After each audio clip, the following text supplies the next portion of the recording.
உலகத்தில் உள்ள அத்தனை தமிழருக்கும் இனிய வணக்கங்கள். இன்னைக்கு எங்கேயும் எப்போதும் திரைப்படத்தோட திரைவிமர்சனத்தை பார்க்க போறோம். சரவணன் அவர்கள் ஏஆர் முருகதாஸோட அசோசியேட்டா இயக்கியிருக்கிற படம், சத்யா அவர்கள் இசையமைச்சிருக்கிற படம், டி கிஷோர் எடிட்டிங் பண்ணியிருக்காரு, சினிமட்டோகிராஃபி வேல்ராஜ் அவர்கள் பண்ணியிருக்காரு. படம் கதை ரொம்ப சிம்பிள். 2 காதல் கதைகள் ஒரு பக்கம் நகருது. அந்த 2 காதல் கதைக்கு சம்மந்தப்பட்ட கேரக்டர்கள் ஒரு இடத்துல ஒரு பாயிண்ட் ஆஃப் இதில் மீட் பண்ணிக்கிறாங்க. அது எப்படி மீட் பண்றாங்கன்னா, ஒரு விபத்தின் வாயிலாக மீட் பண்ணிக்கிறாங்க. அந்த விபத்து ஏன் நிகழுது, அந்த ஒரு விபத்து அப்படிங்கிறது ஒரு மனிதன் வாழ்க்கையை இல்ல பல சக மனிதர்களின் வாழ்க்கையை எப்படி பர்மனண்டா மாற்றி போடுது அப்படிங்கிறது ஒரு அழகான ஒரு பேக்கேஜா கொடுத்துருக்கிற படம். இந்த படத்துடைய முன்னோட்டம், அதாவது இசை வெளியீட்டு விழா, பிரஸ் மீட், இது எல்லாத்தையும் பார்த்தீங்கன்னாவே இப்போ உங்களுக்கு தெரியும் அப்படின்ட்டு அந்த இயக்குனருடைய நம்பிக்கை. ரொம்ப தெளிவான டைரக்டர், ரொம்ப ஹார்ட் ஒர்க்கிங் பர்சன். எதை எக்ஸ்பிளைன் பண்றப்பவுமே ரொம்ப வளவலன்னு பேசாம டு த பாயிண்ட் என்ன இருக்குது அப்படிங்கறத எக்ஸ்பிளைன் பண்ணாரு. இந்த படத்துல 10 நிமிஷத்துக்குள்ள நீங்க ஃபர்ஸ்ட் என்ன கவனிப்பீங்க அப்படின்னா, சினிமட்டோகிராஃபி, வேல்ராஜனுடைய கிறிஸ்டல் கிளியர் கேமரா. ரொம்ப அந்த ஃபில்டர் இந்த ஃபில்டர் யூஸ் பண்ணி, ப்ளூ ஃபில்டர் கிரீன் ஃபில்டர்னு ரிச்சிலுக்கு கொடுக்குறேன் அப்படிங்கிற பேரில் நமக்கு கண் வலி வர வைக்காம ரொம்ப கிளியரா அந்த ஸ்டார்டிங் டு எண்டிங் வரைக்கும் என்ன தேவையோ அந்த படத்துக்கு அழகா டெலிவர் பண்ணியிருக்காரு. சூப்பர் ஜாப் சினிமட்டோகிராஃபியில். அந்த பஸ் ரோட்லேயே நிறைய விஷயங்கள் ரோடில் நிகழுது. பஸ்ஸை கேப்சர் பண்ணியிருக்கிற விதம், அந்த ரோடை அவர் எடுத்துட்டு இருக்கிற விதம் எல்லாமே ரொம்ப புதுசு. ரொம்ப ஒரு ஃப்ரெஷ் ஃபீல் வருது அந்த படத்தை பார்க்குறப்ப. இன்னொன்று பெருசா ரெண்டாவது டக்குன்னு நோட் பண்றது என்னன்னா, எடிட்டிங். அப்பழுக்கற்ற எடிட்டிங் அப்படின்னு சொல்லலாம். எடிட்டிங் நிறைய இடத்துல பார்த்தீங்கன்னா, நீங்க ஆண்டனி அப்படின்னு போட்டிருப்பாங்க. ஆண்டனி இந்த படத்துக்கான ட்ரெய்லர் மட்டும்தான் அவர் எடிட் பண்ணாரு. இந்த படத்தினுடைய மெயின் எடிட்டிங் பண்ணது டி கிஷோர் அவர்கள். இவர் ஈரம் மாதிரி படத்துக்குலாம் இதுதான் எடிட்டிங். எடிட்டிங் இந்த படத்தினுடைய பெரிய பலம் அப்படின்னு சொல்லலாம். இந்த படத்தினுடைய கதை நகர்த்தலுக்கு பின்னாடி ஒரு பெரிய ரோல் எடிட்டிங் பிளே பண்ணியிருக்குது. டி கிஷோர் அடுத்த லெவலுக்கு போறதுக்கு ரெடி ஆயிட்டாரு அப்படின்னு நிச்சயமா சொல்லலாம். பக்கா எடிட்டிங், ரொம்ப பிசிறில்லாத எடிட்டிங், புரிய வைக்கிற மாதிரியான எடிட்டிங். மனுஷனை குழப்பறதுக்குலாம் இல்லை, அழகா உட்காந்து டைரக்டரும் அவரும் உட்காந்து நிறைய பேசியிருக்காங்க போல. அதனாட்டி நிறைய நல்ல விஷயங்கள்லாம் நல்ல அந்த எடிட்டிங் வாயிலா வெளியே வந்திருக்குது. இன்னொன்று பெருசா நோட் பண்ணது என்னன்னா, அந்த கதாபாத்திரங்களுடைய ஆழம். முதல் ஒரு 10 நிமிஷம் அனன்யாவுக்கும் அவர் இன்னொரு புதுமுக நாயகன், பேர் சர்வானந்த் அப்படின்ட்டு தெலுங்குல இருந்திருக்காரு. அவருக்கு இடையில இருக்க டைலாக்ஸ் எல்லாம் மேலோட்டமா இருக்க மாதிரி தெரிஞ்சது.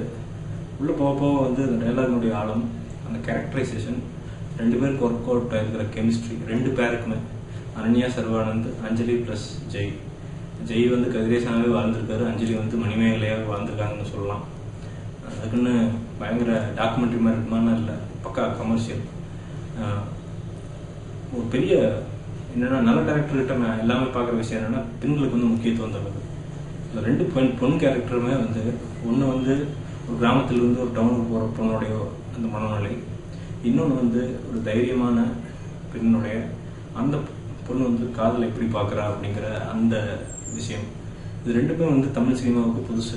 நிறைய பேர் சொல்லியிருந்தாலும் இப்படி சொல்றதுங்கிறது இதுதான் ஃபர்ஸ்ட் டைமா இருக்கும். பயங்கர அப்ளாஸ். அதுக்கு பாடல்களும் அதே மாதிரி தான். பாடல்களுக்கும் நல்ல வரவேற்பு. எல்லாரும் அப்படியே ஸ்மைல் பண்ணிட்டே பார்க்குறாங்க. ஸோ அப்போவே கெமிஸ்ட்ரி ஒர்க் அவுட் ஆயிருக்குது அப்படிங்கிறது நல்லாவே தெரியுது. படம் அதே மாதிரி தான். ஒரு 2 நிமிஷம் கூட இடையில உங்களுக்கு போர் அடிக்கிற மாதிரியே தெரியல.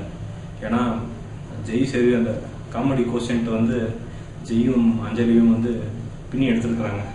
காமெடின்னு ஒரு ட்ராக் போட்டு பண்ணாம, அந்த சாதாரண உரையாடல்களில் நடைமுறை வாழ்க்கையில் நிகழ்கிற நகைச்சுவை அழகாக அந்த டைலாக்கள் மூலம் வெளிக்கொண்டு வந்திருக்காரு டைரக்டர் அவர்கள்.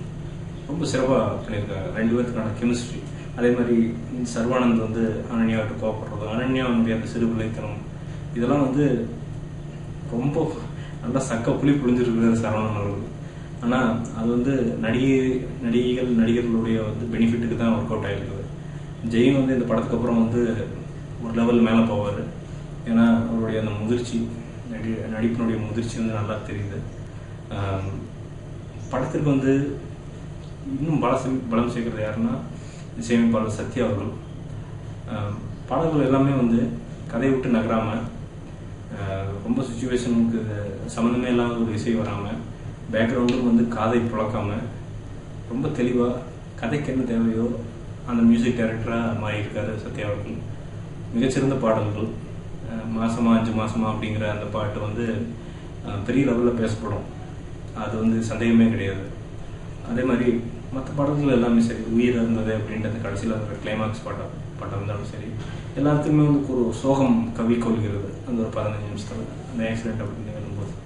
அதே மாதிரி என்னென்னா சரணுடைய இந்த ஆளுமை டைரக்டராக சில படங்கள் நம்ம கேள்விப்பட்டிருப்போம், மெசேஜ் படம் அப்படின்ட்டு.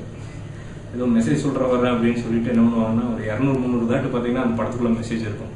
எப்போ இவன் மெசேஜ் சொல்கிறது எப்படா நிறுத்துவான் அப்படிங்கிற அளவுக்குலாம் போயிடும்.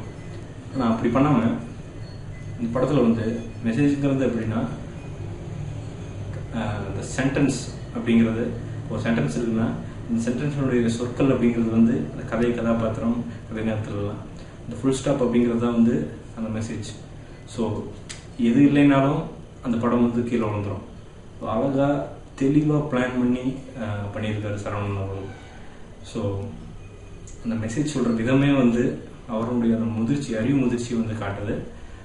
சரவணனுக்கு வந்து பெரிய ஃபியூச்சர். ஏன்னா பெண்களை வந்து தெளிவாக சித்தரிக்கிற டேரக்டர்கள் யாருமே கீழே போனதா எனக்கு தெரியல, எனக்கு தெரிஞ்சு இது வரைக்கும் நடக்கலை. ஸோ பெண்களை வந்து ரொம்ப தெளிவாக சித்தரிச்சிருக்கிறாரு. ஸோ அதுக்கே வந்து ஒரு பெரிய ஹேட்ஸ் ஆஃப் டு சரவணன் அவர்கள்.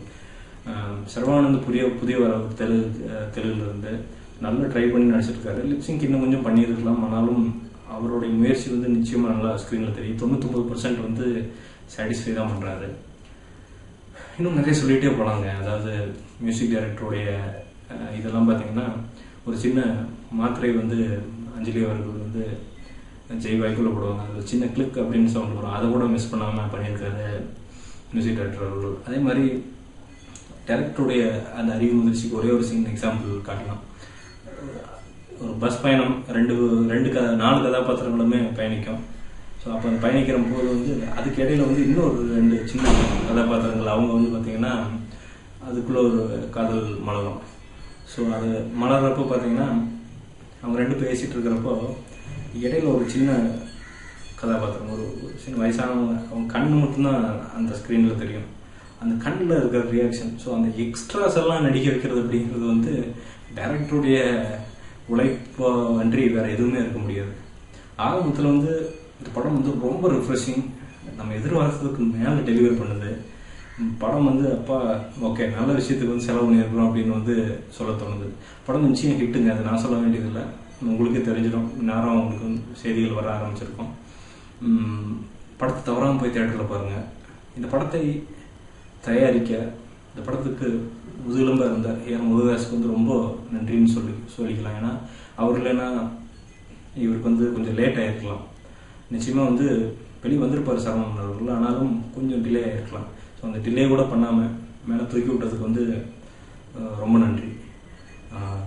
ஒரு தமிழ் சினிமாவுக்கு வந்து தெளிவான டைரக்டர் கிடச்சிருக்காரு. அதே மாதிரி மியூசிக் டைரக்டர், எடிட்டிங் எல்லாமே சூப்பராக ஒர்க் அவுட் ஆகிருக்குங்க. லாஜிக் விரும்புதல் எதுவுமே கிடையாது படத்தில். தெளிவான படம், ரொம்ப தெளிவான திரைக்கதை, சூப்பரான மெசேஜ், யாரையும் மனசை புண்படுத்தாத மெசேஜ், தேவைக்கு அதிகமாகவே இருக்கிற காமெடி, மனதை தொடுகிற பாடல்கள். இதுக்கு மேலே நீங்கள் என்ன படத்தில் எதிர்பார்ப்பீங்க? எல்லாமே இருக்குது இந்த படத்தில்.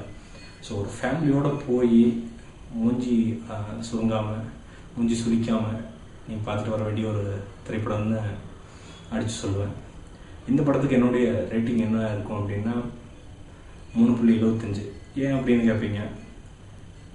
சமூக கருத்தை சொல்கிறதுங்கிறது ஒரு பக்கம், இன்னொன்று வந்து பெண்களை ரொம்ப வக்கரமாக இது பண்ணாமல், சித்தரிக்காமல், தெளிவாக சித்தரித்து ஒரு க்ளீனான என்டர்டெய்னர் படத்தை வந்து கொடுத்ததுக்காண்டி வந்து நான் 3.75 நிச்சயமாக தருவேன். ஏன்னா அந்த ஒரு புது டைரக்டர் அப்படிங்கிறதே வந்து தெரியாமல், அந்த சாயலே இல்லாமல், ஒரு பெரிய முதிர்ச்சி, அறிவு முதிர்ச்சி உள்ள ஒரு பெரிய 100 படம் எடுத்த டைரக்டருக்கான விஷயத்தை வந்து சரவணன் பண்ணி ஜெயிச்சு காட்டியிருக்காரு. ஸோ மறக்காமல் போய் படத்தை பாருங்கள், நிச்சயமாக டிசப்பாயிண்ட் ஆக மாட்டீங்க. இந்த விமர்சனம் உங்களுக்கு பிடிச்சிருந்துச்சுன்னா கீழே லைக் பண்ணுங்கள். மறக்காமல் உங்களுடைய கருத்துக்களை கமெண்ட்டாக பதிவு செய்யுங்க. அதே மாதிரி இந்த சேனலுக்கு நீங்கள் சப்ஸ்கிரைப் பண்ணலைன்னா மறக்காமல் சப்ஸ்கிரைப் பண்ணுங்கள். உங்களோட ஒவ்வொரு சப்ஸ்கிரிப்ஷனும் எனக்கு வந்து ரொம்ப பெருசு.